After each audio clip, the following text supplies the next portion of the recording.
Well, today it's springtime in New Hampshire, although the weather may not look it. So that reminds me of lakes and rivers and the ocean at that time of year. So that also reminds me that there is that new site assessment rule change that was effective September 1 in 2024, where if you have a septic system near a body of water and it has to be within 250 feet of that body of the water, the rules have changed substantially since when people started, if people have practiced for a while, started differently. Now the obligation to get an inspection of that system is on the buyer.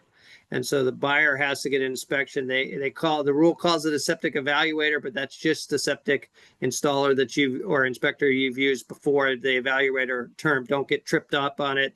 You don't need to use anybody different than you used before.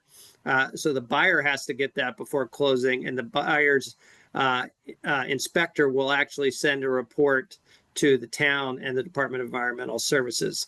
And now, what does that mean? That means that the transaction can go forward even if the septic system is in failure. But if it is, the buyer has 180 days to either fix it or replace it. And DES will even give you another 180 days to do it if there are circumstances where you need more time. So you can have more time. The one caveat to that is that if the system was never permitted or is before September 1, 1989, you do have to get a septic designer to go in and figure out where the seasonal high water table is as compared to where the effluent is for safety reasons. So that's a more elaborate process. But again, that's only if the system has no permit and or the permit was before September 1, 1989. The other thing to keep in mind is sellers can get ahead of this if they want, even though it's a buyer obligation.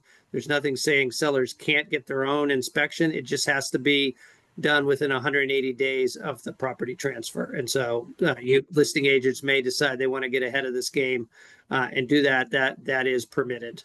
And why do we talk about this? Because we have heard from Department of Environmental Services, they are tracking this and they are paying attention to the fact that transactions have closed where the buyers have not completed that inspection and filed that report with the town and DES. So it is on the radar screen. So we just want everybody to be safe and do it properly. So remember, buyer's agents, this is now on you.